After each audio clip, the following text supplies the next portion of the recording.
రైతు దగ్గరే అడిగి తెలుసుకుందాం కొన్ని విషయాలు.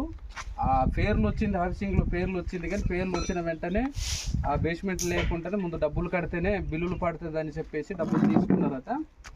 మీరు ఎంత ఇచ్చారన్నా? 5,000 ఇచ్చాము. పేరు రాక 5,000 ఇచ్చారు. నువ్వు 5,000 ఇచ్చావా? 5,000 ఇచ్చాను. ముందు ఏమని అడిగారు వాళ్ళు?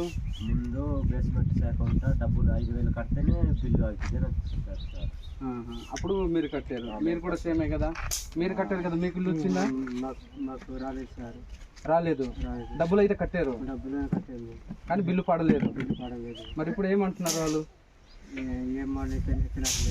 బిల్లు పెట్టలేదు. పేరు ఉంది, మొత్తం ఆధార్ కార్డు రెడీ ఉంది, ఇంకా ఏం తప్పు లేకుంటుంది, కానీ 2 పడలేదు. మన బుడ్డాడిది తన ఇది డబ్బులు అయితే కట్టారు, కానీ బిల్లు పాస్ చేయలేదు.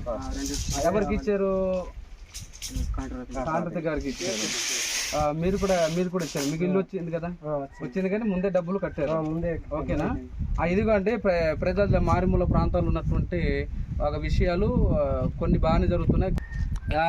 5,000 ఇస్తేనే తప్ప బిల్లు పెడతామని చెప్పగానే ఎప్పుడైతే 5,000 రూపాయలు కట్టారో అప్పుడు ఆ బిల్లు పాస్ చేయడం అయిందట. కొంతమంది బిల్లు పడింది, ఇక డబ్బులు కట్టిన వాళ్ళది ఇంకొక ఇద్దరిది ఇంకా పడలేదు. ఇప్పుడు దాకా కూడా బిల్లు ఏం పడట్లేదు. దాన్ని బట్టి కొంచెం దీని ప్రభుత్వ వారి యొక్క దృష్టికి మేము తీసుకెళ్లాలని మేము ఆలోచన చేస్తాం. భయపడకండి, ఇది ఖచ్చితంగా అవుతుంది. Okay, thank you. ఓకే, ఇగోండి మరి మన వాళ్ళు ఇలాగ ఇచ్చామండి అని ఆ వీడియో రూపకంగా కాగితపూర్వకంగా మాకు హోమ్ అండ్ రైట్స్ వారికి ఈ పత్రము మాకు అందజేస్తున్నారు.